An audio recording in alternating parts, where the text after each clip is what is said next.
Hi, everyone. Good evening. Welcome to another wonderful worldwide community gathering. I don't know about you guys, but I love these gatherings and I have come to really appreciate them as touchstones. And especially at this time in everything that's going on, I just coming together in this way to do this work and to grow in consciousness and share in our open hearts and our loving means so much to me. So thank you for joining us tonight. Thank you for joining us all the times you join us. And I'm honored to be here with you as a USM community. And welcome to tonight's Worldwide Community Gathering, The Power of Choice Here and Now. I know when I read the invitation to this event, I was so excited. It's going to be such a rich evening. And without further ado, I'm going to turn it over to our beloved teachers, Dr. Ron and Mary Holnick. Thanks, Eliza. Thank you so much, Eliza, and welcome everyone, those of you that are, what should we say, old timers here at USM. We're delighted you're with us. And for all of those that are new to USM, a special heartfelt welcome to you. And we like to begin these worldwide community gatherings with a centering. So, Ron, would you do the honors? All right. Lord God of all creation, we ask just now that this room that we are in and all of the rooms that we all are in now be filled, surrounded, protected with that living light and that living love that is the essence of us all. We ask that only that which is for the highest good of all concerned be brought forward. And any negativity that might be with us, that it be lifted and taken up back into the nothingness from whence it came. And we're so grateful for this time that we get to be with each other, sharing in the loving, sharing in the reality of that which is. So be it. So be it. All right, and now we'll move into our 5-minute peace meditation. So I invite you to focus your awareness in your heart. You can gently close your eyelids if you'd like. Just bring your awareness to your heart, to the beauty of the loving that is your essential nature, beauty, peace, loving, joy, wisdom. There's so many wonderful qualities that we can avail ourselves of, that we can access and experience, that reside within our heart. But first and foremost is the loving. In this evening's meditation, the focus this evening is the children of the planet. That we, as we come into our loving, our awareness of the presence of love that each one of us are, that we can extend this blessing of light and loving to your own children if you have them, no matter what age they are, to the inner child and children within yourself, again, of many different ages and stages. And at this time, we ask that the sum total of our loving, more than matched and multiplied by the eternal loving presence of Spirit, be extended as a blessing of unconditional love, of peace to all children on the planet, regardless of their situation or circumstance.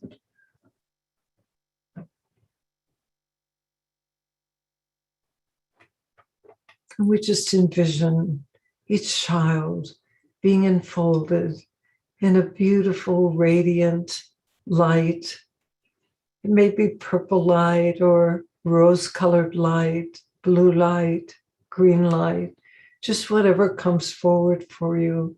And together we extend this extraordinary rainbow of luminous light, of living love to all children, to the preciousness of who they are, to their very soul and essence.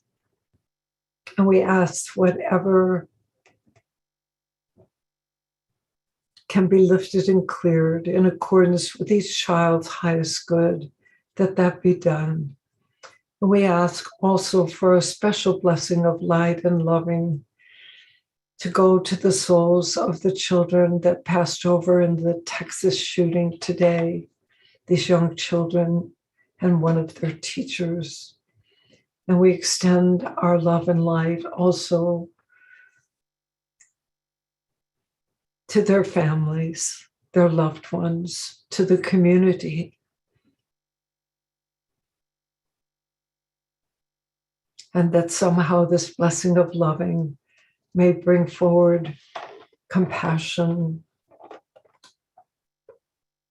and comfort to the hearts of those who are grieving.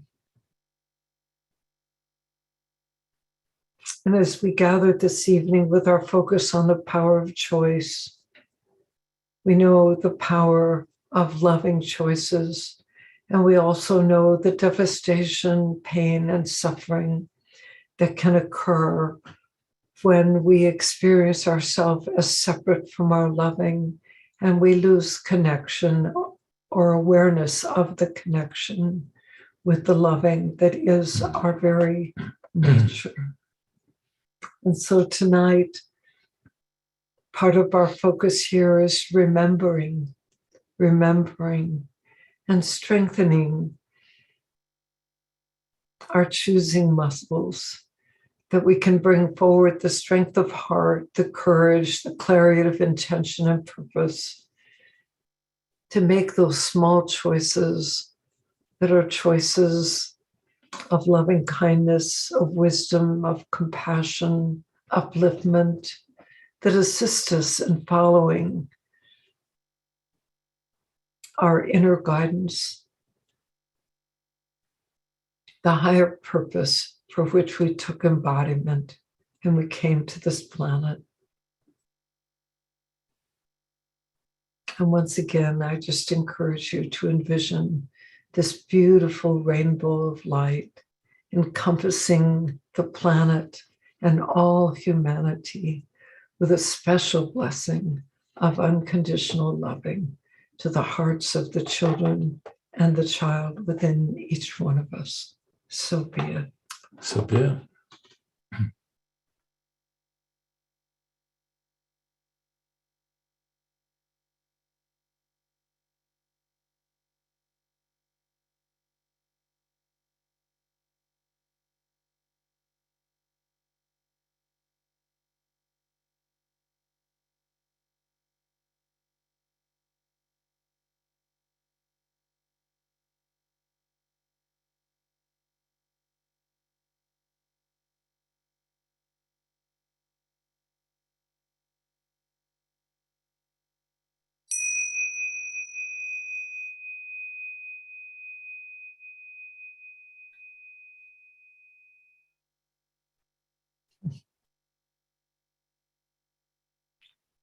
Well, again, our heartfelt welcome to all of you. Our theme tonight, the power of choice here and now. We created a handout for you. We're going to review this handout. Ron and I will be adding some things to it as we go through, and then we'll have some self-reflective questions. We'll give you a little bit of time to reflect on them, bring forward your own responses, and then we'll open it up for some sharing.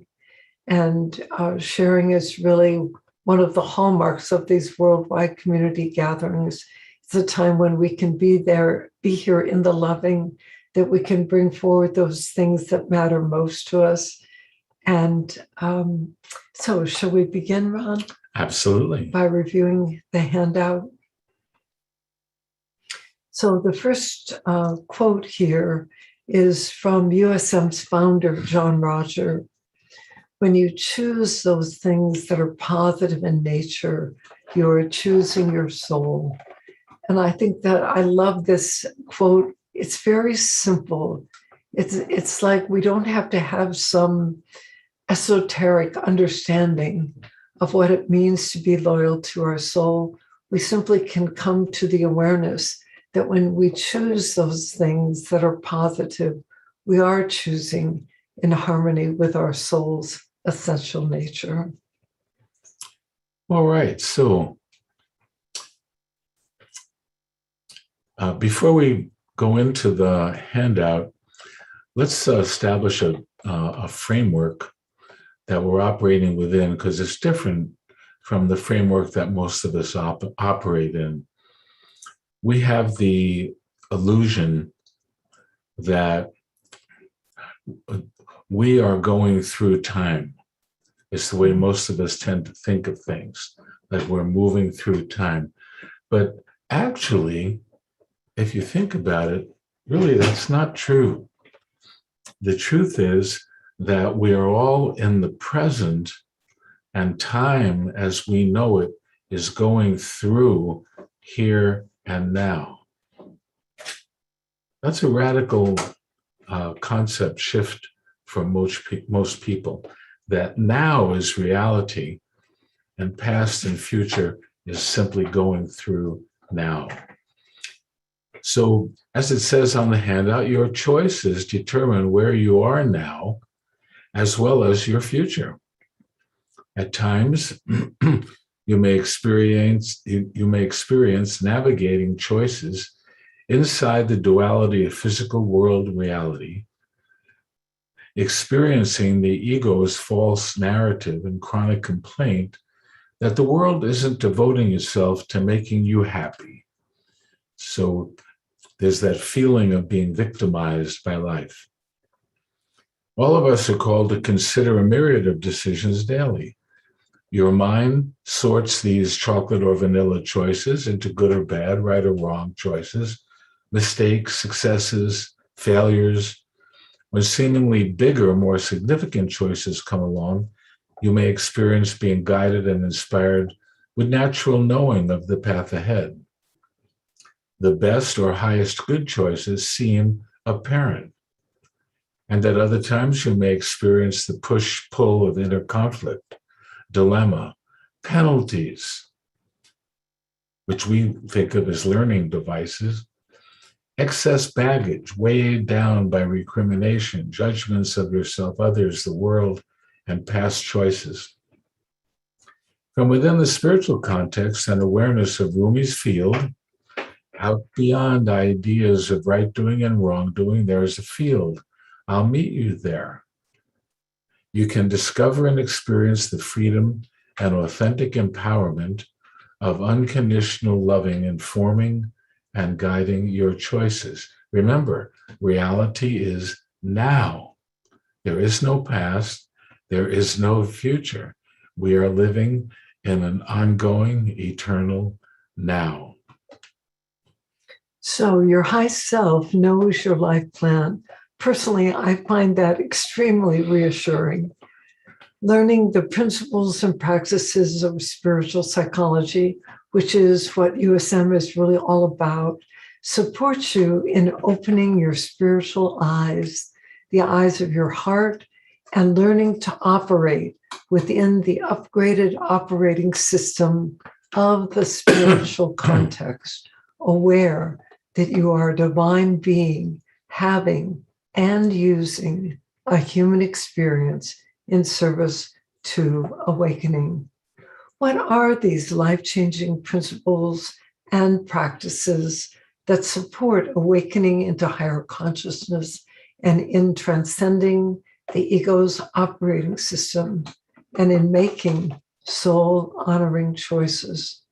Well, as I said, these principles and practices are what the programs here at at USM are all about. It's learning the basic principles. It's learning so many different practices that are designed to support you not only in your awakening, but also in living a more fulfilling and meaningful life. This evening, as we explore the power of choice here and now, let's consider that question along with questions below and more in service to everyone's growth, learning, and upliftment. After all, we do have the freedom to choose. Let's liberate ourselves and make choices that promote health, wealth, and happiness, abundance, prosperity, and riches, and loving, caring, and sharing. Sounds like an opportunity for experiencing heaven on earth. So let's take a look at some of these questions. What are leveraged choices, empowering choices, liberating choices? What does that mean? And what kind of choices perpetuate stickiness and stuckness and, yes, craziness? And what kind of choices promote freedom from crystallized patterns? What did USM's founder, John Roger, mean when he said karma is spelled S-T-U-P-I-D? How does karma or spiritual curriculum influence your choices? And what kind of choices perpetuate sleepwalking? As John Lennon said, living is easy with eyes closed, misunderstanding all you see. I love that quote. Mm-hmm. Is there a mother of all choices? If so, what is it? If you create, promote, and allow experiences that come to you through energy of your attractor field, how can you more consistently make soul-honoring choices? And of course, what kind of choices support awakening? In reality, the only time is now, providing golden opportunities for compassionately reviewing and forgiving judgments of past choices. Why? They don't exist anymore. Looking for both the learnings and blessings and listening to the wisdom of your heart as you awaken unto living love and make choices here and now. Sometimes the smallest step opens the door of golden opportunity. Well, we have some questions for your reflection, and in the Q&A a little later, it may be that some of the questions that were part of the first page of the handout you'll want to bring forward. Maybe you'd like to hear us respond more specifically to those. But at this moment, what we'd like to do is review the questions for your reflection and give you some time to respond to them. So consider the following. If life is for learning to grow in wisdom and deepen in loving, letting go of judgments of yourself and past choices can free you to make different choices in the here and now. So we invite you to center yourself in your loving and complete the following stem sentences. So I'm going to review them, and then we're going to give you 10 minutes or so just to make some notes in response to them. An opportunity I have for greater acceptance, self-compassion, and compassionate self-forgiveness regarding a choice I made sometime in the past is. Sometimes what I find is there is some choice that was made much earlier in life that lingers with a lot of judgment around it. And by identifying that, then there's an opportunity to bring forward greater acceptance, self-compassion, and compassionate self-forgiveness. All right, and B actually is about forgiveness. I forgive myself for judging myself and my choice as however those judgments were stated in your consciousness. And why is forgiveness important? Forgiveness is one of the ways that we can apply loving to the places inside where there is hurt and pain, where there is judgment. We speak of compassionate self-forgiveness as the cosmic delete button. And the third one, a soul honoring choice I made for which I'm very grateful is, I think it's also important to look at your life and the places where you just were so in alignment with what was truly part of your life plan, what was for your highest good, and you made that choice. I know for myself, one of those choices is when I received a dream while we were still living in New Mexico that we were to do this school. And that, of course, led to many choices that resulted in our moving here and doing this school for more than 40 years now. And then D, a current choice I'm considering.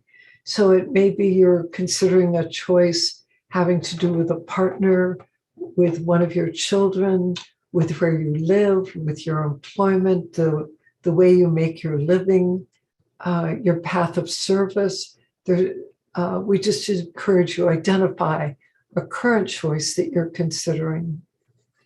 And then E, which is such an important step. When I ask for Spirit's guidance about this choice and listen in the silence for the voice of love, then what comes forward? What do you hear? Like a choice, for example, that I consider from time to time is it time to move to Carmel? I've been dreaming of living in Carmel for about 40 years. And so from time to time, I place it into the light. I ask for Spirit's guidance about this choice. And so far, the voice of love says to me, beloved, it's not quite time yet. Oh. All right. So, and then the last one, when my intention is choosing the loving, oh my gosh, there's so many ways you can respond to that. To me, life gets much easier. It's much more uplifting. It's more joyful. It's, what can I say? It strengthens my inner choosing muscles so that they are strengthened in choosing the loving. So we're going to take about 10 minutes of silent time now. This will be an opportunity for you to make some notes, your own responses to the questions, and then we're going to open it up for some sharing. And then we'll work with that. Yes.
All right. So you can continue working with that as we begin this sharing. And um, there may be a question that something we shared at the beginning brought forward for you.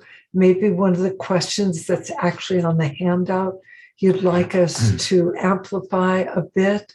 It could be that there's a soul honoring choice that you made that really has influenced your life in a most extraordinary way. And you'd like to share that.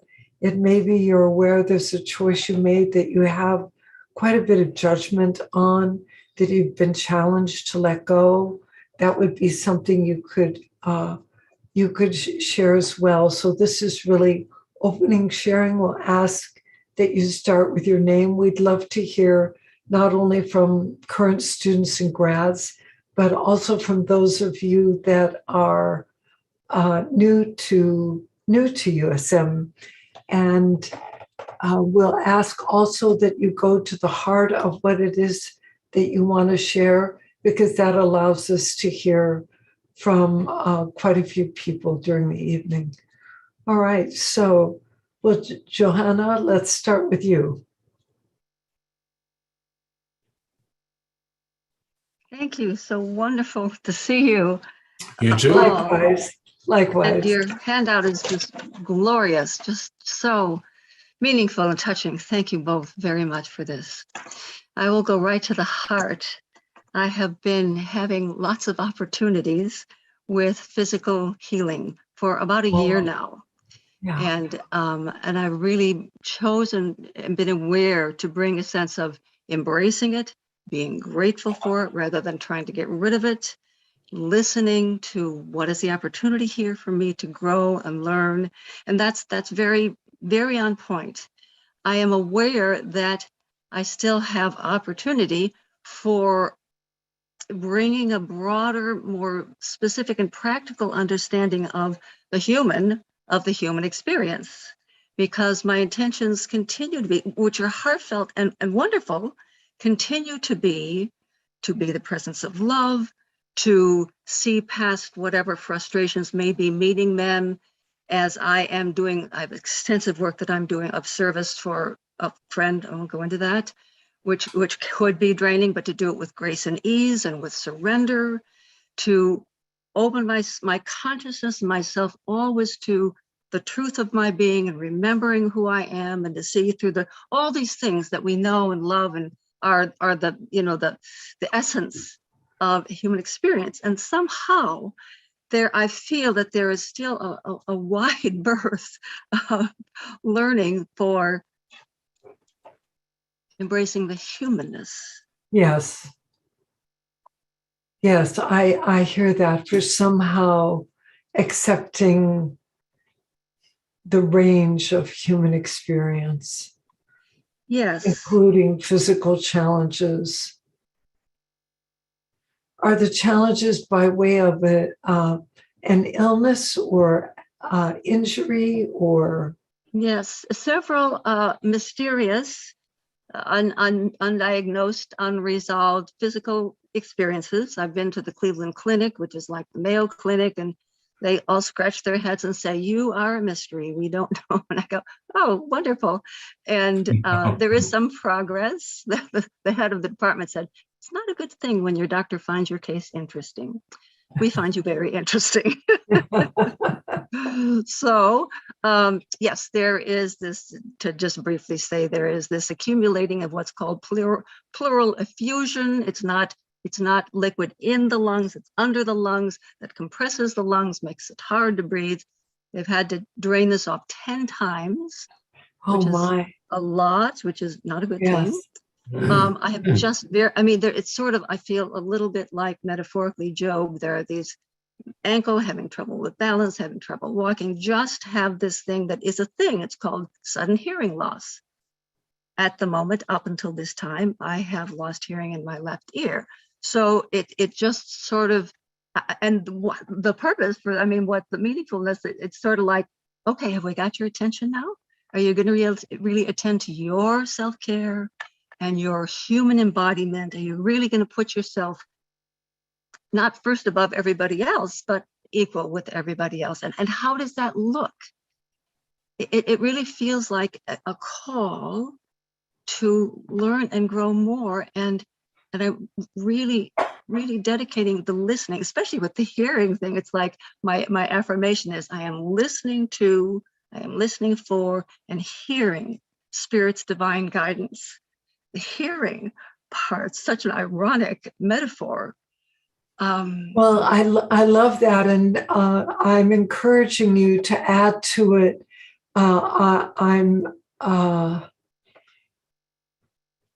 There's something here about hearing and receiving the voice of love. So there's the receiving of it, and I wonder, it's a wondering whether there's something here that has to do with a deeper level of accepting your embodiment as a human. Yeah. And I do encourage you. Do you know about the conditions of your birth? I don't. My mother never spoke of it. I never asked her about it. She's gone. I don't know anything about it, really. I have had a sense for many of my more spiritually awake years that I chose to come into challenges. I said, okay, I'll do it. Yes.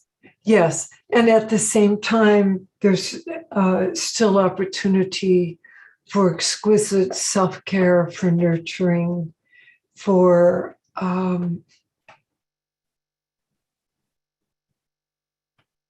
embracing this embodiment. And, my sense is that there may be an opportunity related to joy. Yes, definitely. I hold that as intention. And up until now, I'm not experiencing a lot of that. I have room to experience more of that. Well, there's a beautiful question. I don't know that I'll be able to state it in its entirety or specifically in this moment, but I would encourage you to consider this question. And there's several things that are coming to me about this. The first is, how can I make this year more enjoyable than last? Oh, wow. That's good. I encourage you to ask that question of yourself and to really reflect on that. The other thing, Joseph Campbell was incredible. He wrote The Hero's Journey and so on. And one of his great quotes is follow your bliss. Yes, I know that whole quote. People usually stop there. And if you do, when you do, you put yourself on a path that's been there for you the whole time, waiting for you. And the life that you are meant to be living, you are living. That's the whole package. That's the whole package. There you are. So some part of you has already guided you to this great quote. And to me, there is a strong connection, as that quote indicates, between joy and purpose. Mm-hmm. Rather than joy as duty. Mm-hmm. Mm-hmm.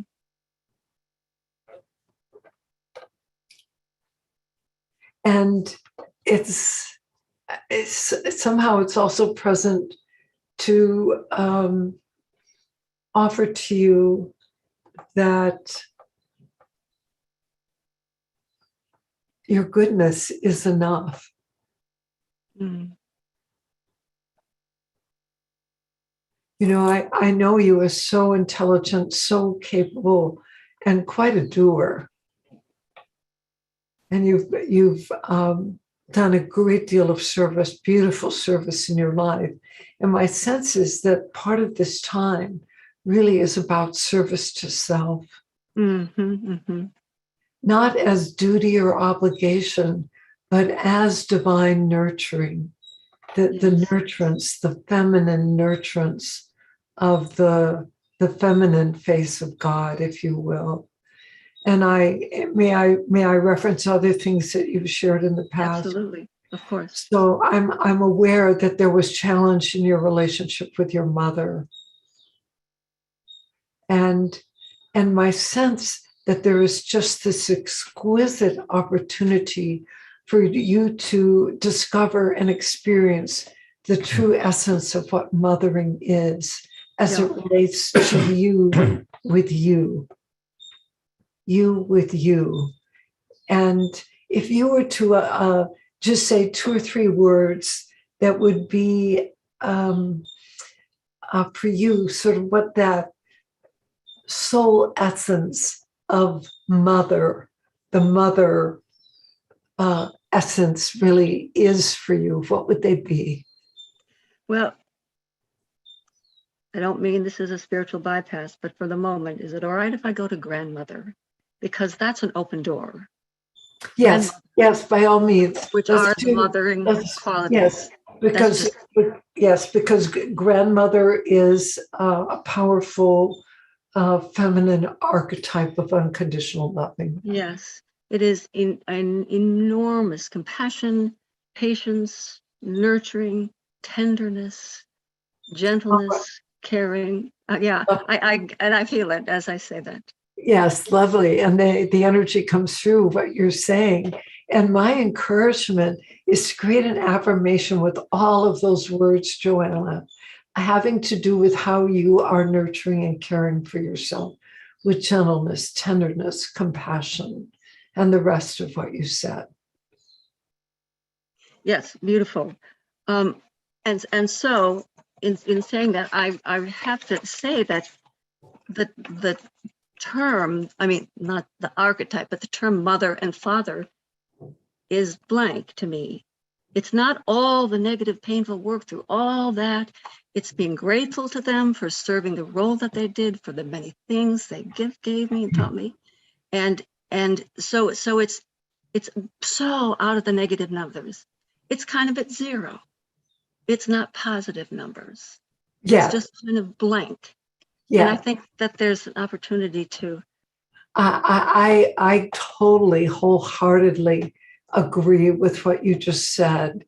It's like you've come to neutral, but then there's that opportunity for the flower to open and reveal itself in the beauty of the fullness of what it is. And for you to experience that within yourself.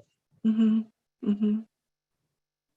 And so what I do is look to other people that I think beautifully mother or father their children or their jobs or whatever, that I see those qualities. And there still feels like a gap. And it's not a, having to be right. It's none of that stuff. It's just like, what? Well, I encourage you because I know you're the deep spirituality and practice, but I would encourage you to ask Spirit to bridge that for you. Okay, great. To bridge that gap. And I think Ron would like to share with you too. Thank you. In addition to everything that Mary has shared, I think it's a good thing, especially for those of us who have been on the path for a while, that sometimes, and I know I've been working with this myself, with some things that are going on in current reality, that the first law of spirit is acceptance. Yes. And the second law of spirit is cooperation.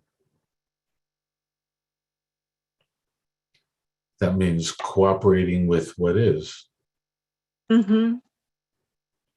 And very often that requires trust. Yes. But nevertheless, acceptance is very clear. And that is, we don't judge what we're experiencing. Right. We assume that it is serving some purpose of which we may or may not be aware, but spirit is aware. Yeah. And to simply cooperate with it, Mhm. which it sounds like you are. To me, acceptance is a little bit neutral, and so I make it embrace. Mm. I can Great. accept it and sort of be, but to embrace it and welcome it. Great. Yeah. See, and sometimes we just don't know the purpose. Which is fine. And so, well, it's just another opportunity to practice acceptance. Mm-hmm. Mm-hmm.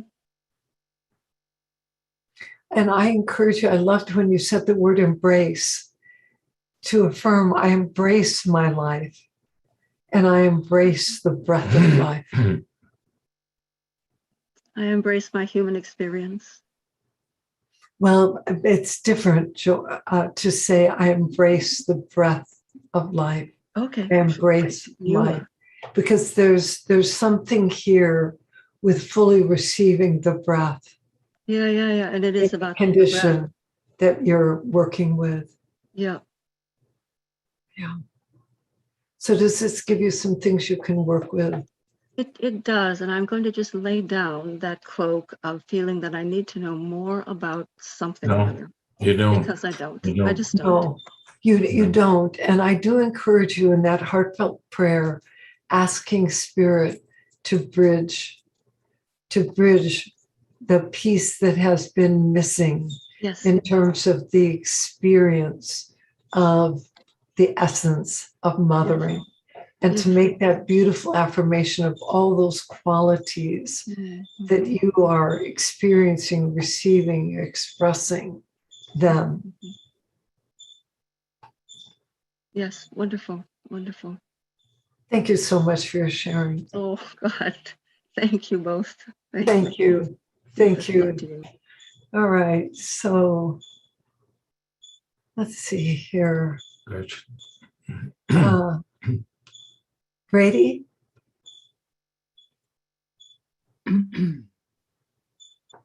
Hello. Hi. Hi. Hi. Glad to be here. You turned up.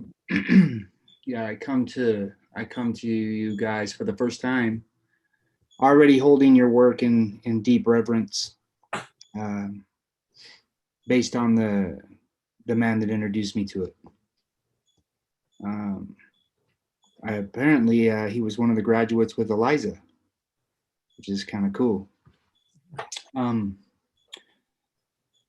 You know, I got this extra time to ponder when you were talking to the last gal, and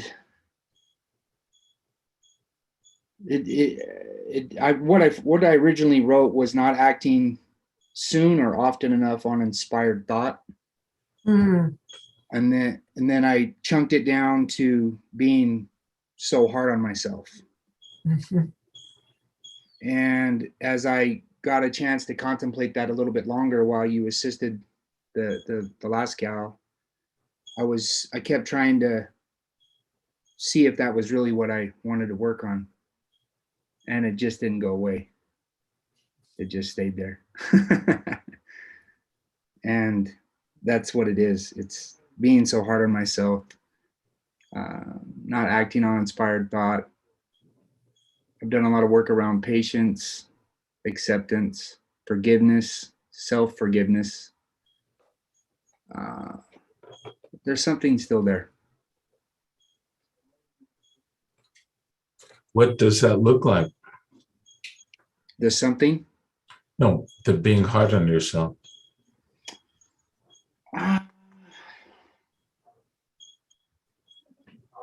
You know, self-talk, like, you know, you're not acting quick enough, you're not soon enough. I also wrote down, they're waiting, they're in need. That's another statement I wrote. Who's the they? Humanity. Okay. Yeah, I feel that I've been gifted by God a mission and a gift to serve. Mm-hmm. But I also at the same time understand that there was a lot of deep work that I needed to do in order to step in to even become the embodiment of the man needed to lead a movement like this.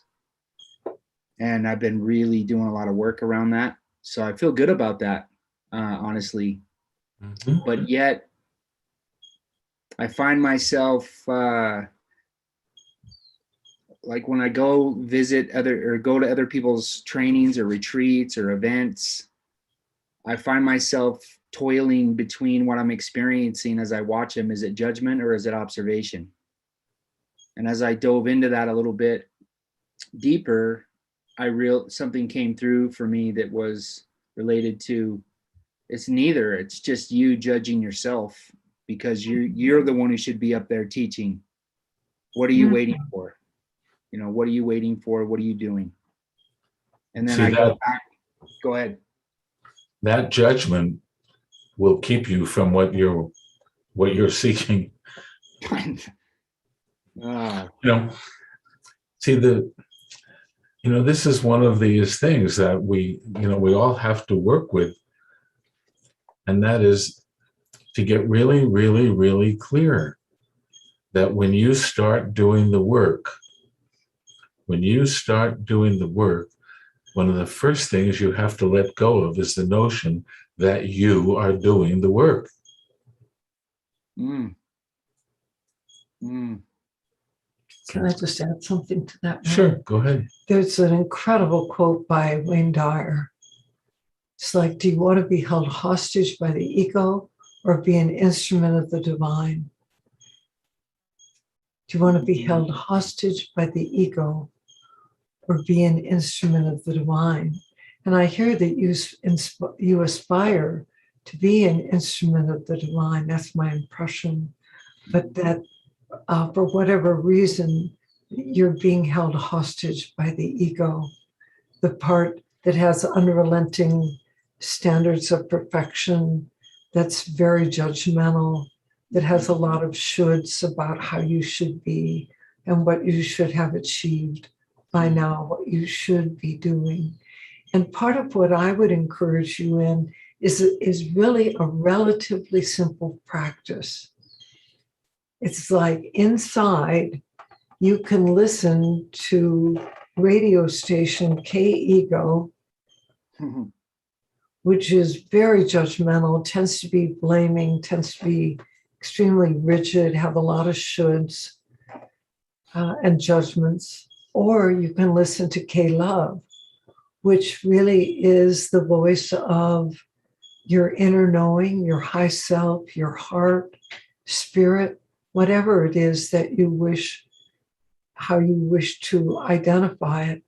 But it sounds like part of the opportunity for you is learning how to switch when you find yourself with the ego just doing a lot of self-condemnation and judgment.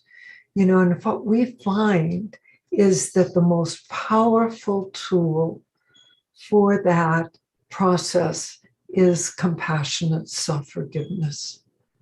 I forgive myself for judging myself as not living up to these unrelenting standards. I forgive myself for judging myself as having failed in some way.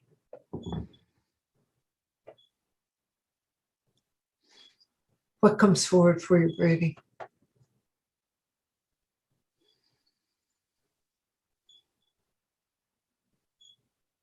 It's okay to just let it come up. It's okay. We all have that other voice inside us. But the more we learn these tools, these principles and practices, we let go of so much of the conditioned patterning that holds us hostage in the small self. I wonder when I made the choice to carry all this weight. To do what? To carry on. Carry all this weight. Well, what would you say is the weight that you're carrying? What comes up is it's up to me. Um, Well- so it might relate to, I had what felt like a breakthrough when I was doing addiction treatment. And the statement that came through was, if I don't feel worthy of a life worth living, I will do nothing to create it. And Okay. I thought, okay, this feels really good. I wanted to create some way to know that wasn't me wearing the mask of intelligence and just fooling myself once again, that I had this big breakthrough. So I worked with the counselors in the group and, what can we use as a kind of a gauge or a guide? And it was that I would actually step into making change that would move me in the direction of my mission, of why I'm on this planet. And it's interesting that I just said that, because I've taken incredible steps forward. But look, I'm still beating myself up. Well, what can I say? I just, you came to the right place here. And I would encourage you to consider the Loyalty to Your Soul workshop that we'll be offering in August and September. Oh yeah, I would encourage you to participate in this, because it will give you experience working with these tools that will assist you in making the shift. And I hear that your intention to make this shift is very heartfelt, that you are called, that you do have an intention to be of service, to assist humanity. And, it's like there's a level of surrender that's going to be really important. Mm. In fact, right now, get a pencil and paper. Got it. Just so that you make a note of this, so that you don't forget it. So what I'm suggesting you write down is, I of myself can do nothing.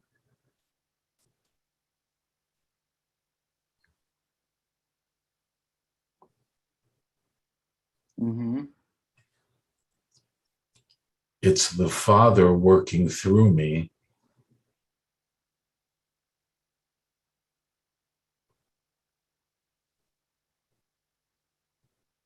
that does the work.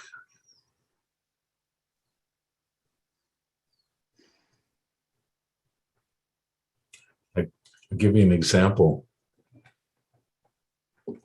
We were having a meeting with JR many years ago.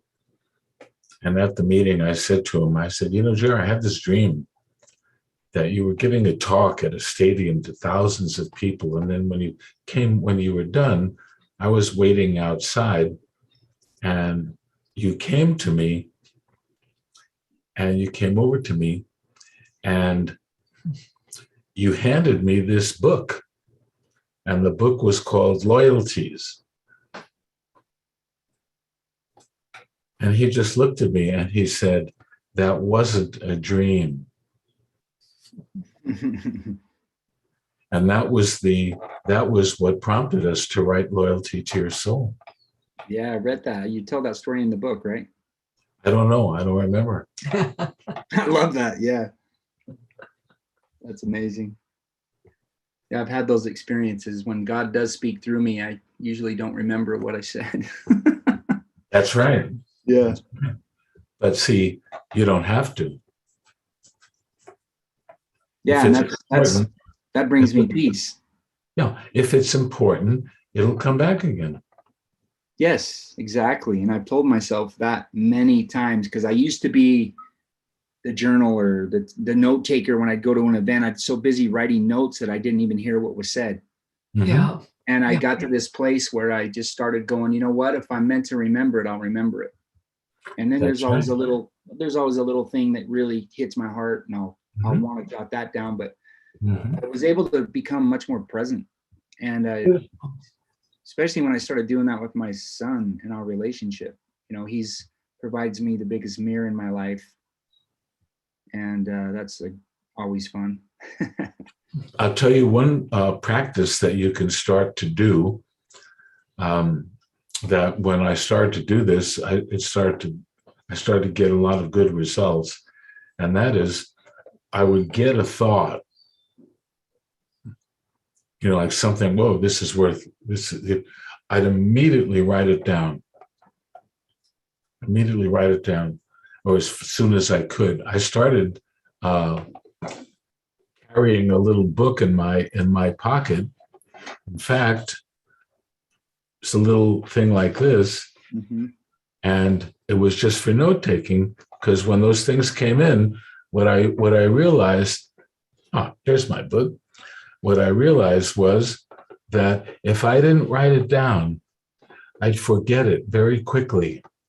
That was one of the ways I learned that was inspirational. Mm-hmm. Yeah, I love that. Yeah. I've Or- actually done that, and I've gone back and read what I wrote, and I didn't have any idea what I was talking about. That's okay. That's okay. That'll start you thinking. And Yeah. if you don't carry a little note, these days it's just real easy to get your phone, Yeah. and just say it into your phone. Yeah. I probably have hundreds of hours of voice notes on my phone that I get to go through at some point. Yeah. Yeah. Yeah. See, Well- all you're really working with is, it'd be something like, I forgive myself. I forgive myself for thinking that I'm doing the work, or any judgments I have centered around. I like that a lot, because that just immediately reminded me of how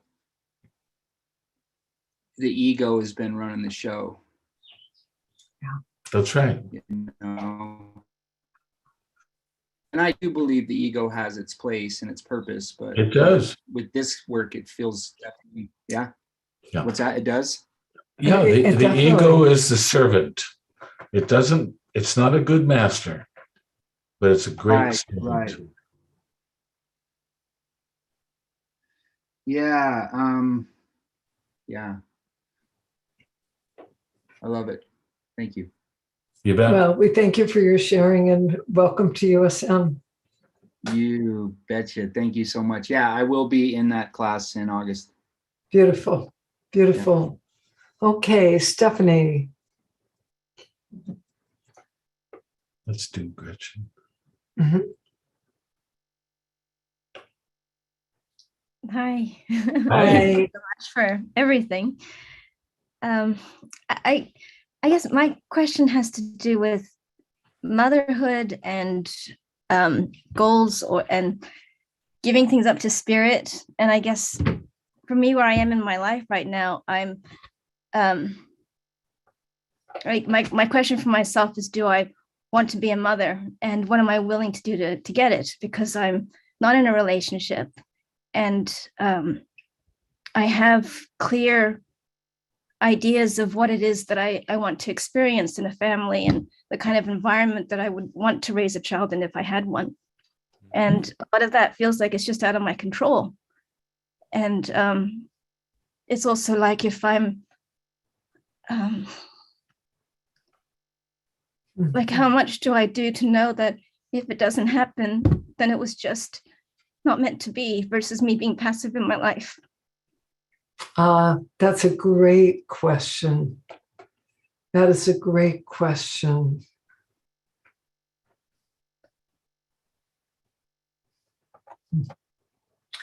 Well, has passivity been something of a tendency in the past?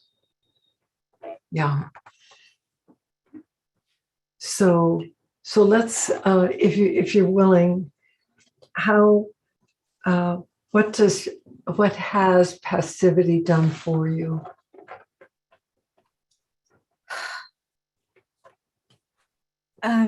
I guess it allowed me to feel safe, to not risk or get hurt. I mean, I did get hurt anyway, but at least it gave me the illusion that I wouldn't. I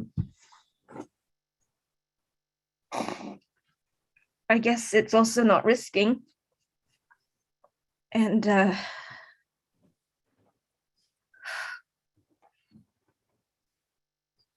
Would you say that you have a high level of sensitivity? yes.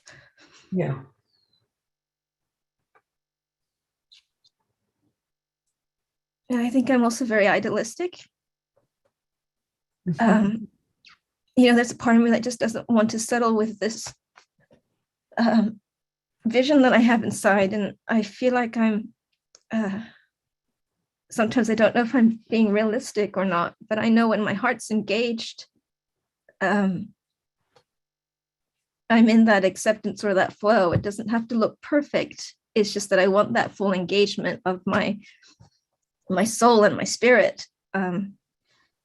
Well, right there is a huge key.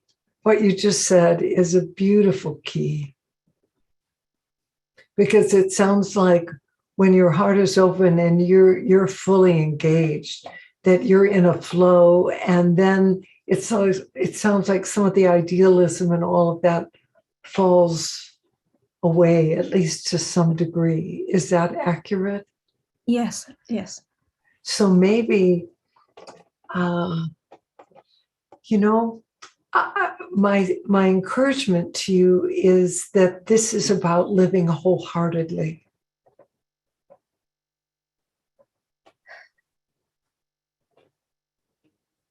How do you hear that inside of you?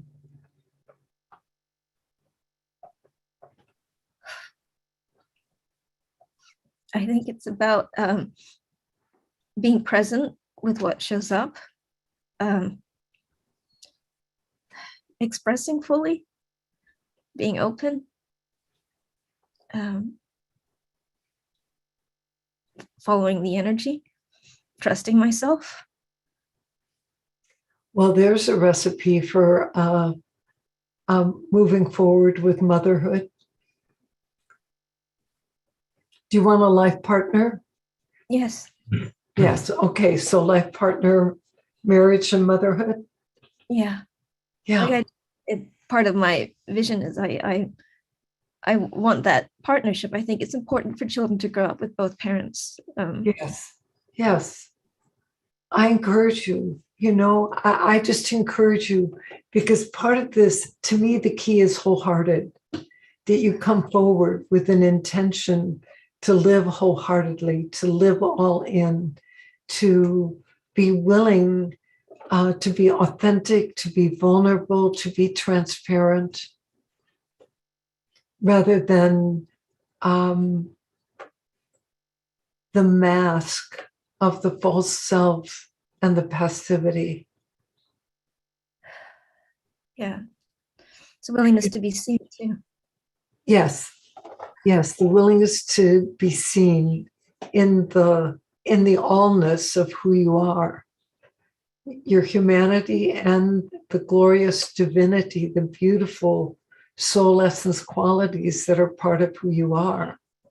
My sense that this is the key to the whole thing for you, or at least one of the keys. Mhm. So are there judgments you're holding having to do with the hurt that you mentioned, the past hurt that you're still holding? Probably. Well, we don't have to manufacture them. You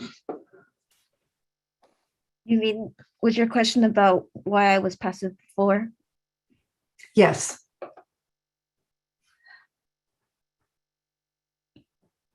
See, is there any residue from the past that's been helping hold your foot on the brake?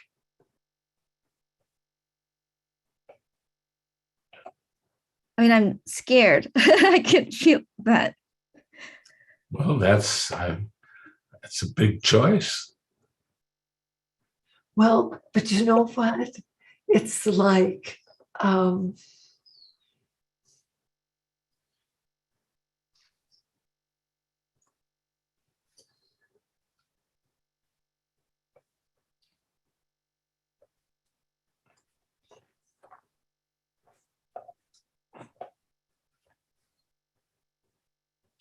well, there's so many things that are passing through my awareness.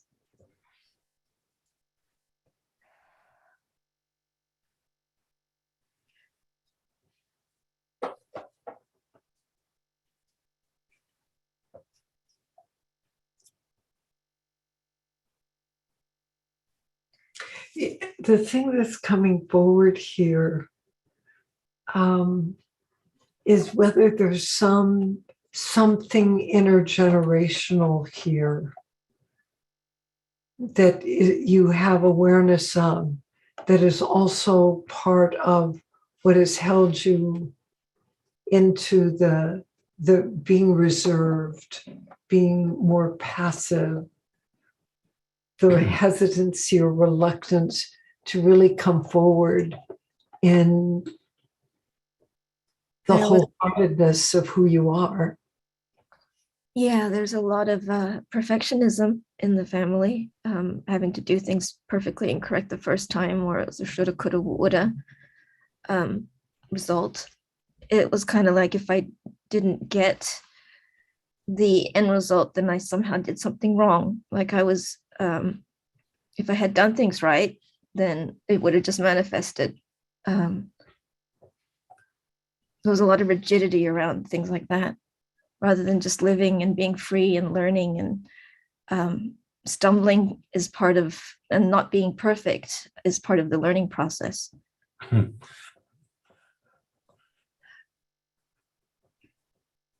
So, a thought that just came to my mind, like maybe there was shame that you're representing a group of people. So if you didn't do things well, or you didn't represent things well, but there's definitely something about not feeling safe to put myself out there. Yeah, I definitely feel that. For fear you won't do it perfectly, or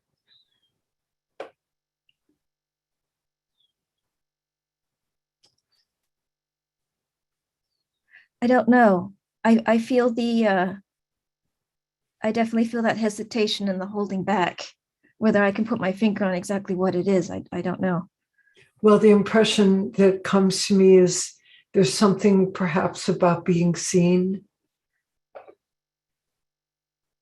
Does that have any resonance for you? Yeah. Yes. You know, I if I may, and you can decide whether you would accept this, but I would offer you a challenge, and that every day you would take 1 3-foot toss, 1 3-foot step in service to the manifestation of this heartfelt dream for your highest good. 3-foot toss is a small step. You know, baby step, really. Of being seen, or of the family? Well, the family. You know, but I'm encouraging you to add for the highest good on the end of this. And I encourage you to work with this in your bedtime intentions. To be asking for Spirit's assistance and support in the manifestation of this for your highest good. But then the 3-foot tosses on the daily basis are your part of that. Right. And how 3-foot tosses could also look like inner work, or are these physical?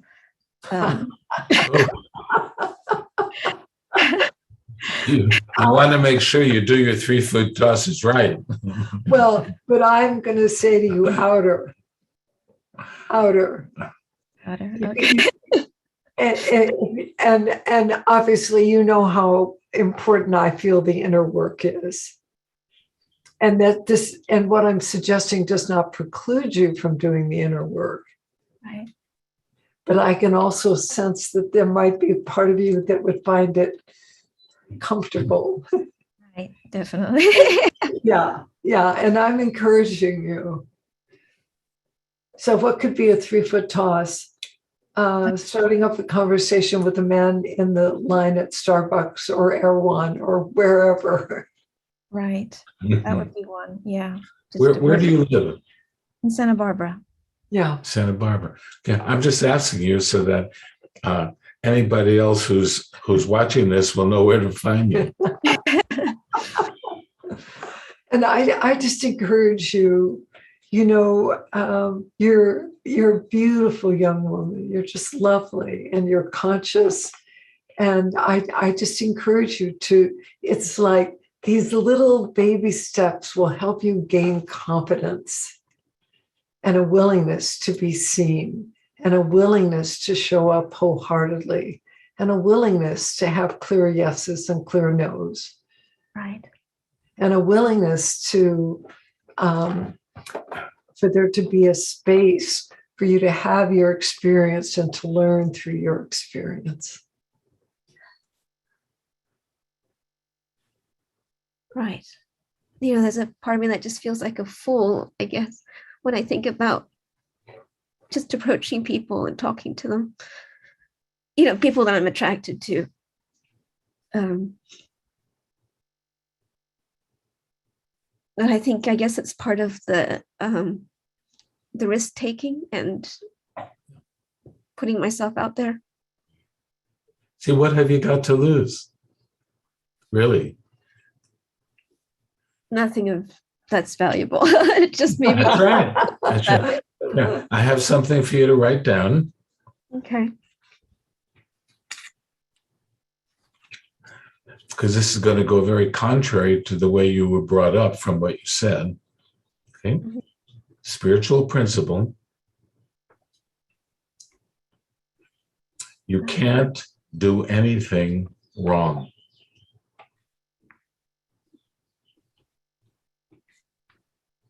Except maybe doing nothing. Well, no, Well, and even that's that. not I mean, even- all even- that's going to do is result in spending more time without the family. I mean, you know, see, taking risks is so important because there's this prevalent notion on this planet. There's a right way to do things and a wrong way to. There isn't. It's just a lie. All there really is doing things and learning from what you do. Yeah. That's a big one for me. I know that mentally, but inside it feels very much right and wrong. Well, and that's why I'm encouraging you in the 3-foot toss and in positive, nurturing self-talk before you do them and after you do them. Okay. Let us know how it goes, Stephanie. We'll see you in class. Thank you so much. Thank you. Call Thank it you. Gretchen. Gretchen.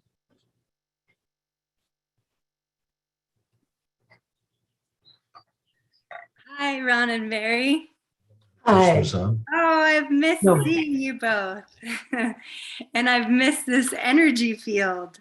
I'm just so grateful. I saw one of the promotions for the community gathering and it said, you know, take this 3-foot toss and join.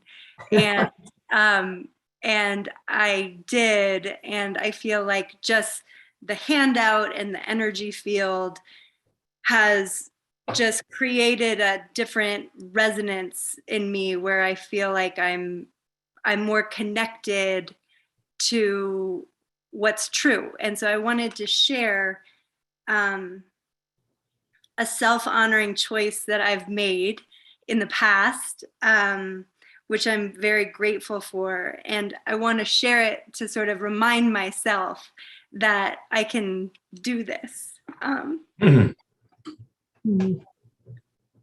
I can still do this.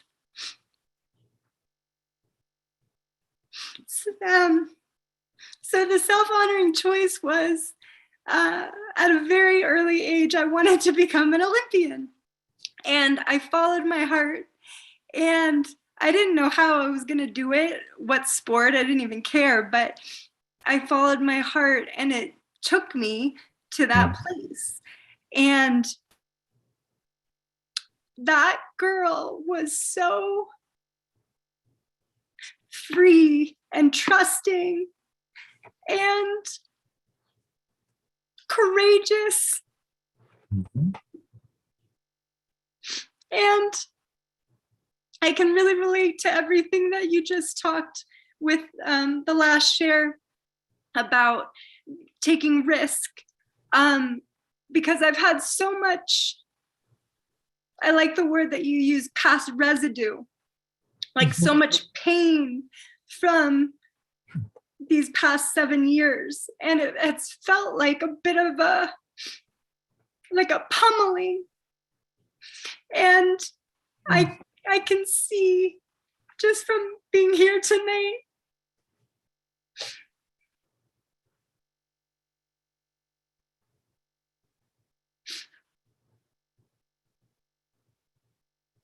It's okay. that it's here to show me that I need to keep taking risks, and I need to keep sharing my heart.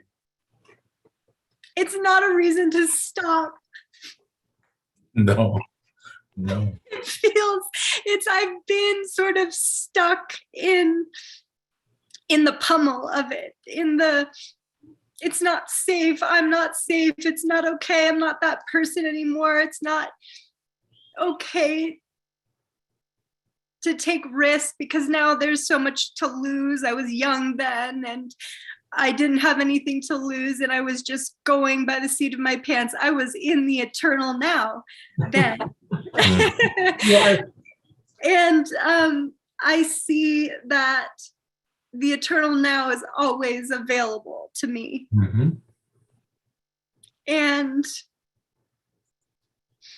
there's so much freedom there. And of course, there's a lot of fear and uncertainty, but there was fear and uncertainty before, and I still did it. Mm-hmm. It's a great testimonial. It is. What we're talking about. What an incredible reference point, Gretchen. You know, and I encourage you to think of the pummeling. It's like an old outworn coat that you can take off. Yeah. You can take it off, you can let it go. That does not define who you are. You know, and what is an Olympian? Well, to me, an Olympian, there's the World Olympics, there's that whole thing. But on the inner, an Olympian is someone who knows true gold. Mm-hmm. The true gold of your authentic self, the true gold of the power of intention, the true gold of going for something that has heart and meaning for you wholeheartedly, 100%. The inner gold is that place that is resilient when maybe we have a bad run. You know, that doesn't take it somehow as defining you. The pummeling does not define who you are, nor what your existence, your expression, your life is, Gretchen. Yeah, I've just gotten so stuck in it. And I think it's okay. I needed to go through it. I needed to experience all of it. But in that I got stuck in past and hanging on, and that's one way. And then like the eternal now, it's such a perfect word to describe it. The eternal now, where there's nothing but presence and awareness and heart and purpose. But it's scary. It's scary sometimes. I have a question for you. Yeah. Got any risks in the line of your vision? Honestly, right now there isn't huge vision, but what there is like the first step. The 3-foot toss is clear. Okay. And it's around getting rid of my stuff. Like this is old trophies and Olympic gear, and this is just getting rid of stuff and knowing that was beautiful and amazing and that will live with me forever, but the stuff can go. And that will be a first, like decluttering and just being in the eternal now. I don't need this stuff to define who I am. Mm-hmm. So I have another suggestion for you. Okay. And I would start with get a pen, get a pencil, and I would start with the following prayer. Lord, I'm ready to receive my next vision. My next assignment. Or my next assignment, right? That's a better way to do it. That way you don't have to wait until after you're done with the cluttering, Okay. decluttering, to start getting the vision. In fact, the more that you start to get the vision, I would bet anything, the faster the decluttering would go. Yes.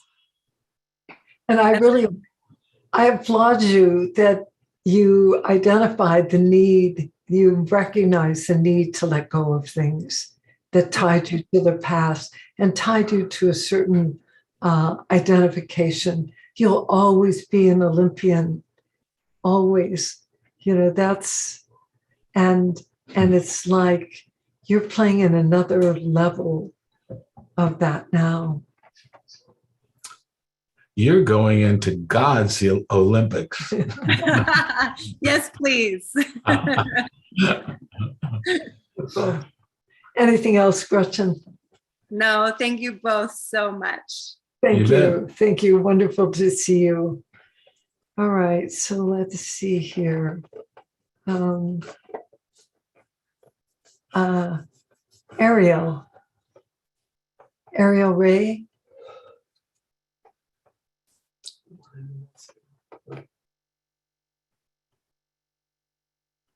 You know, it would be helpful if I knew if they had gone through the I program. know I can't help you with Yeah, that. no, I know. Hi. Let's see. We're not quite hearing you yet. We're not hearing it. Can you hear me now? Yes.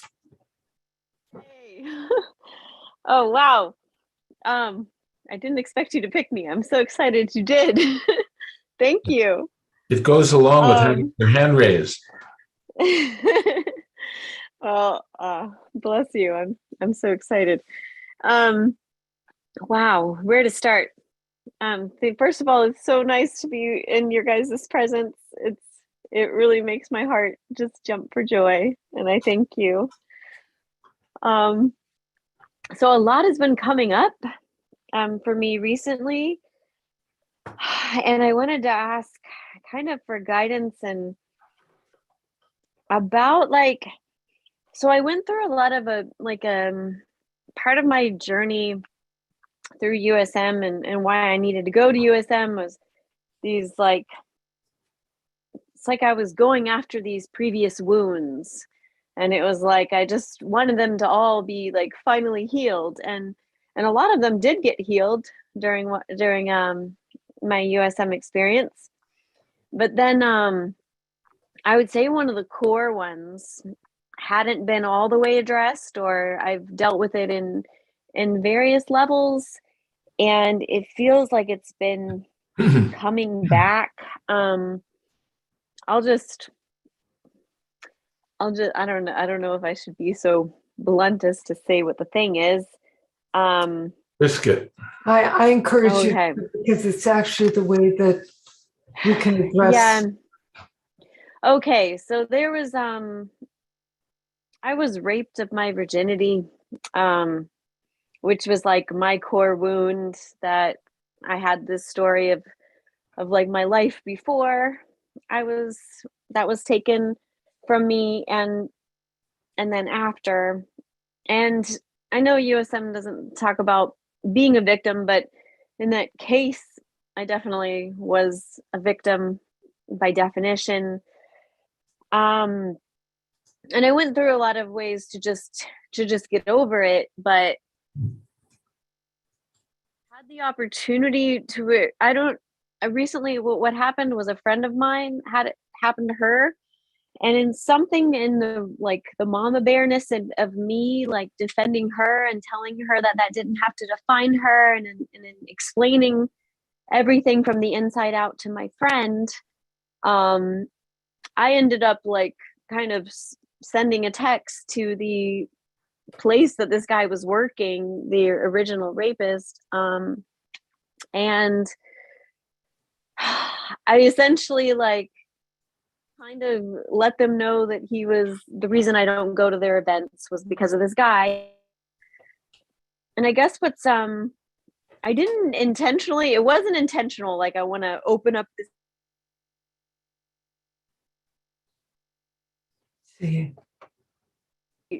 And so I guess like finally come to me that like I really could report this, and like I've been having all the flashbacks and like actually looking at the original ending and like forgiving that little girl and saying really it wasn't your fault. Like there was all this time that I think I was so wrapped up in the fact that it happened that like I don't know if there was like a small layer of really saying to that little girl like it's really not your fault that this happened, you know?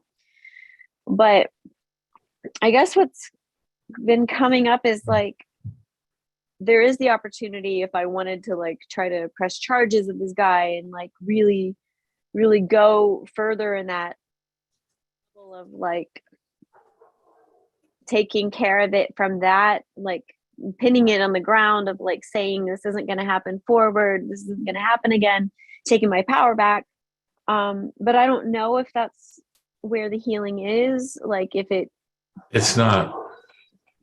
It's not. yeah. You know, want to do something right now?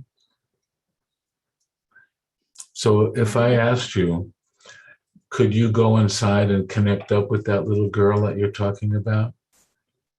Yeah. Because I have a message for her. Okay. Okay? What's her name? We'll say Arielita. Arielita? mhm. That's how I got Yeah. it? No, okay, Arielita. I want you to really listen carefully. You didn't do anything wrong. You didn't do anything wrong. You can just let go of it.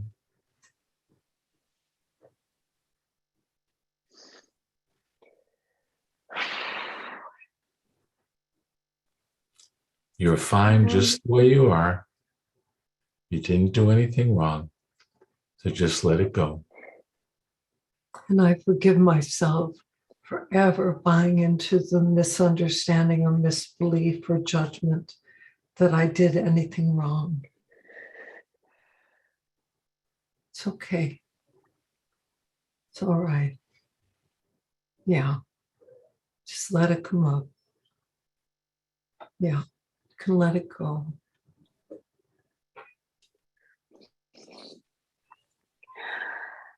And it's also important that she hear that nothing, no experience can ever take away her original innocence.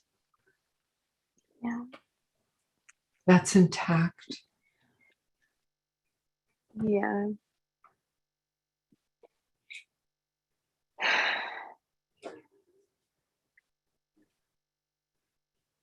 It's just I had all this like roar inside me that No, I Yeah. wanted to like roar at this guy, yeah, And and that's I don't know. that's And understandable. that's understandable. And sometimes some people do find that part of their healing does come through the confrontation of the other person. And Yeah. and you have to decide that really for yourself. Our focus really is encouragement with the compassion, the forgiveness of the judgments of yourself. You know, and there are events that happen where people are victimized. That's different from holding the misidentification that somehow you're a victim.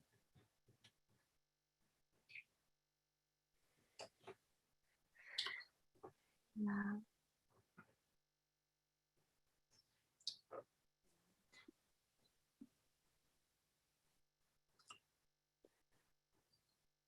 I think I was just wanting to make sure it doesn't happen in my future family, or like nail something down like it's not going to happen again.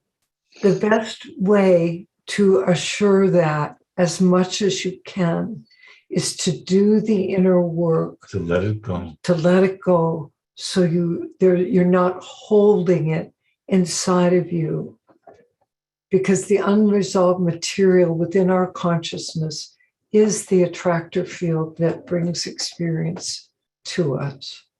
Oh, So the inner work in just knowing that you're loving, you're lovable, you're beautiful, and that no experience changes your essential nature.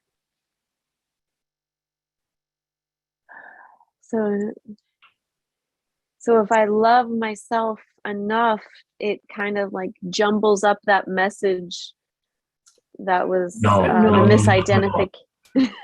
no. See, what we're saying here is the message is false. Yeah. To So begin that was with. attracting, it was attracting.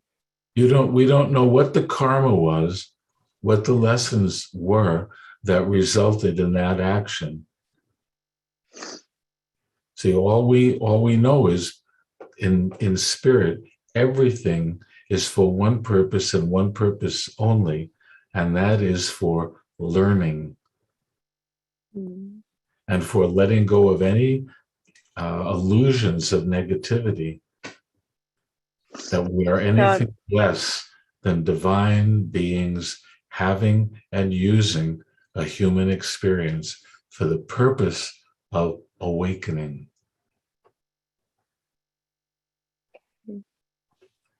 So the way we do that is by letting go of our propensity to place blame and to negatively view everything and judge things that don't go along to the way we think they should go. And it's those judgments that are our curriculum in this school. It has nothing to do with anything that's going on here. So do I have to forgive him in order to let it go? No. You just have to forgive yourself for the judgment that you see. You don't know really from a spiritual perspective why that experience happened to you.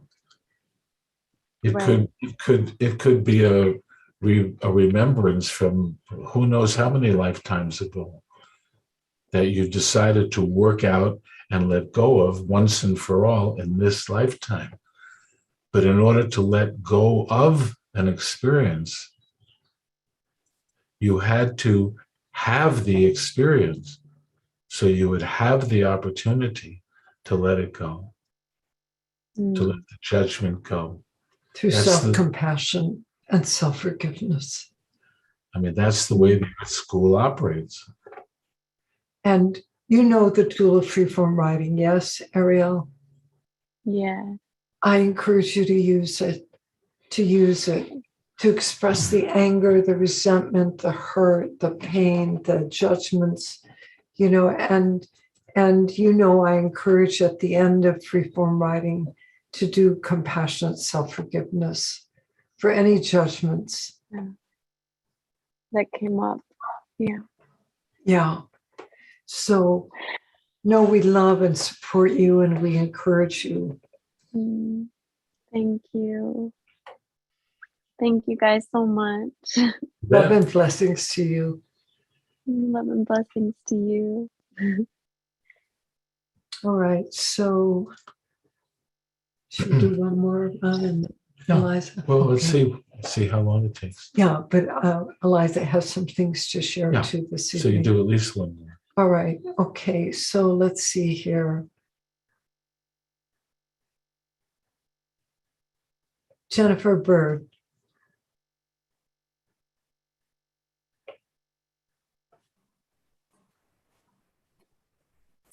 Hello. Hello. Hi. Jennifer Bird, new timer. Welcome. Thank you. I want to say thank you for having me. I've gotten a lot so far from everybody who's talked. It's been a really, so I had a thought that what I was going to talk about, but then I'm a little bit going to change what I want to talk about. And it's the forgiving myself for judging myself. And I don't know if this quite fits in with that, but I heard a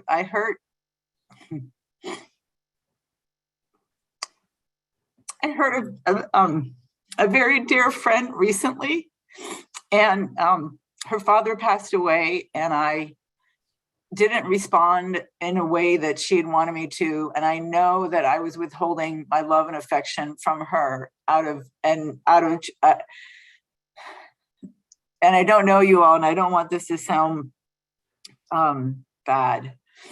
But just I've been more aware of my jealousy and competition with her, and I love her like a sister, and we've known each other for 20 years. We've been to therapy together, and I don't quite know how to heal that relationship, and we talked about it a little bit, and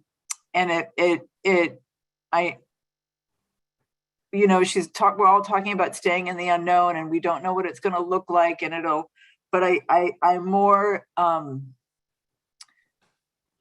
frustrated and saddened. I couldn't have been there for as a friend because I got in the way, and I don't like that about myself.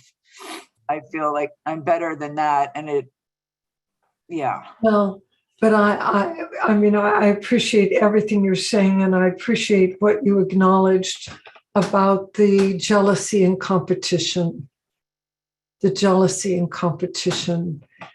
Because it sounds like in various ways at various times that has created degrees of separation in the relationship. Does that seem accurate to you? Mm-hmm. And it sounds like, are you saying that as you reflect on what happened with her father's passing, that you wish somehow you'd been able to set it aside and to be there for her in a more supportive way? Yes, like I know I am that person. I'm that supportive, but yes. Yeah.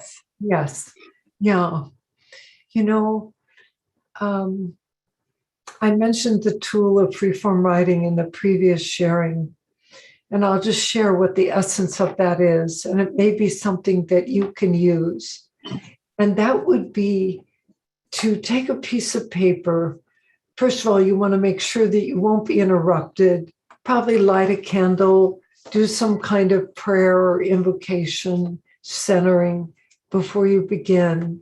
And then just allow yourself to write whatever comes up for you about the jealousy and the competition, the hurt and the anger, kind of this rivalry that has been there. And it doesn't have to make sense. It doesn't have to be complete sentences. And you write for at least 10 minutes. It's very important not to be interrupted. So turn off your cell phone. If you live with other people, put a sign on your door that says something like meditating, please do not disturb, something so that you can have a safe and sacred space just to really let all of that come up and out. And I would encourage you at the end of it to work with compassion and self-forgiveness. So, for example, I forgive myself for judging myself as less than my friend. I forgive myself for judging myself that in order to feel a sense of value, I had to be better than my friend. And whatever other judgments come up, whatever, because this is a way you can really let go of this.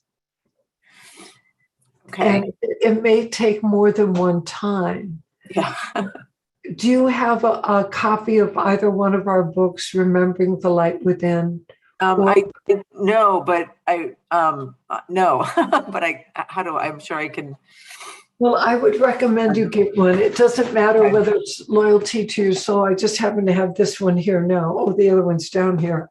remembering light within, because in the back of it are the 33 principles of spiritual psychology. Okay. And just in reading those, just the reading of them out loud or to yourself will help you have a remembrance, a beginning to remember that you're more than your body, you're more than your mind, you're more than your emotions. Yes, you have those things, but you are a center of pure loving awareness. That is your essential nature. But we come with what we refer to as spiritual curriculum.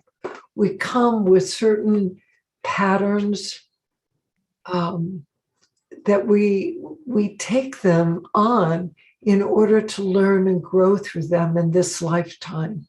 And this is one of the ones that you're working with. To know that you're enough, to know that you and your friend are both divine beings, each of you uniquely beautiful and gifted, and that there, in spirit, there is no competition.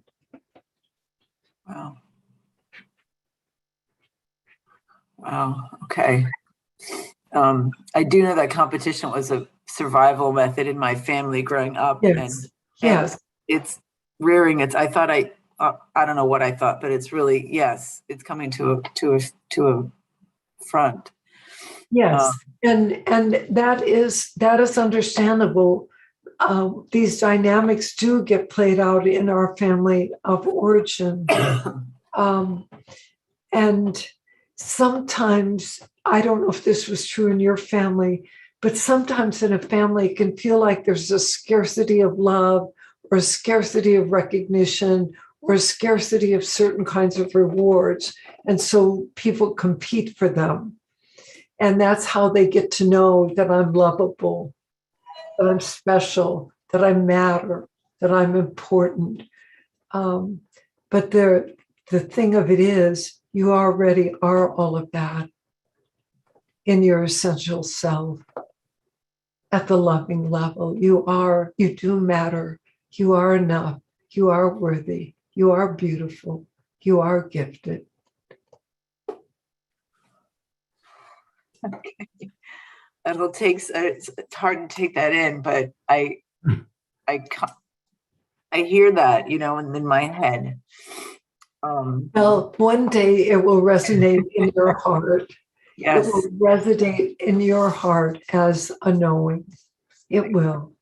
Okay, I believe you. I did also just want to share that I'm working with a coach who went through your schooling, and she's been great. But I'm glad to just be a part of this community this evening. It's very. Yes. Are you planning on coming to the Loyalty to Your Soul workshop? I'm going to look into that. I don't would know highly, what it is, or I don't know anything about it yet. We're going to invite Eliza to talk about it next, and she'll share a bit, and also the webpage, the link to the webpage. Okay. Thank you so much for joining us this evening, and thank you for your beautiful share. Thank you. All right. Well, so lovely to be with all of you. We're going to invite Eliza to come forward now and share about our next upcoming worldwide community gathering, and also about the Loyalty to Your Soul workshop. Yeah, what an evening, everyone. And before I share anything, I just want to acknowledge everybody for your courageous sharing. And I think tonight was such a beautiful example of these skills in action for both our grad community and our newcomers. So I really acknowledge you all. And it's such a beautiful reminder that these tools really work. And when you work them, they really work. So kudos, everyone. The next worldwide community gathering we're going to be having, just so you can have it in your calendar, is June 21st.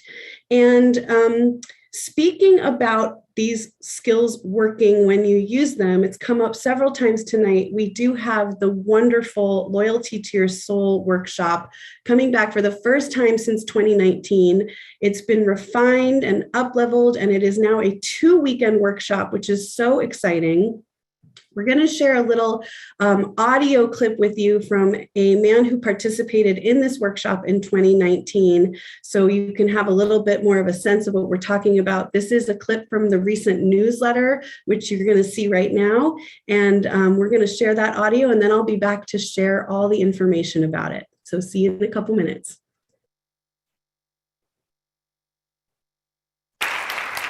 Awesome. Didn't plan to share, but after Rick, I had my son was one of the 16-year-olds that was here. My 20-year-old, my 18-year-old, and my 16 all attended.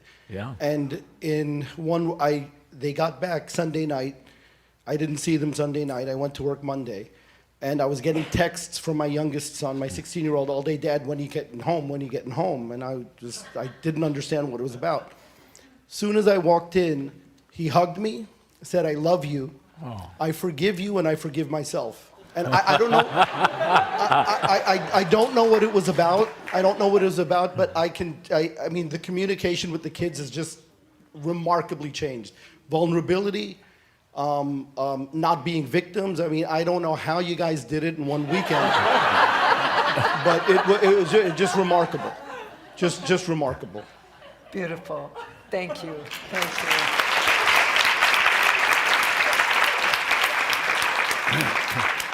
It was the mushrooms. And if that's after only one weekend, can you imagine what it's going to be like after two? So we are so excited to invite you all to join us for the wonderful Loyalty to Your Soul workshop. The 2 weekends we will be holding this are going to be this summer, August 6th and 7th. And then there's a Tuesday evening class as well. And then September 10th and 11th with another Tuesday evening class after that. We are putting the webpage in the chat right now so you can read all about it. I encourage you all to join us, newcomers, grads alike. For grads, it's an incredible way to refresh your skills. You know, we go to the gym to work out our muscles. Let's go to Loyalty to Your Soul to work out our skills. And for newcomers, it's such a rich foundational experience. And you heard it from Fazil. It's just outstanding what can happen in a short amount of time, especially when we come with open hearts and willingness like you did tonight. Truly amazing. I mean, let tonight be a taste of what's available in a 2-weekend workshop. So I love you. I acknowledge all of you. Again, June 21st is the next worldwide community gathering. It will be open to everybody. So bring your friends, bring your family. And I think that's all I have to share. So I'm going to toss it back to Ron and Mary in case they have anything to add. Well, just a blessing of love, light, and gratitude to each one of you. And we just place your heartfelt dreams into the light and encourage you in soul-honoring, self-honoring choices that support you in moving those things that matter to you most into manifestation. So we love you, and we'll look forward to seeing you when we do. And I have one more thing to add, because it's becoming clearer and clearer and clearer that everything that we learn in doing this work is geared for the future that is now emerging on this planet. So these are skills that to the degree you learn and use them will take you, or I shouldn't say will assist you in moving through this very tumultuous time that we are going through, which has been predicted spiritually. So I just throw that out to you to let you know, this is the stuff of the future that will assist us all in helping the evolution that's underway. So I look forward to seeing you there. Beautiful. All right, so let's unmute everyone so that we can all say goodnight. Good night, Ron and Mary. I forgot to tell you about the mingle rooms. Go mingle. Love you, Thank you so much. The mingle rooms are open if you want to mingle with each other. Good night. Thank you. Good night. Bye. Thank you, guys. See you later. Good, honey. Good night. So I'll leave this on. Good night, everybody. Good night, everyone. Thanks for joining. Great to see you all. Bye, Kevin. Good night, Ken. See you. Good night, everybody. I Thank love you, you guys. Ken.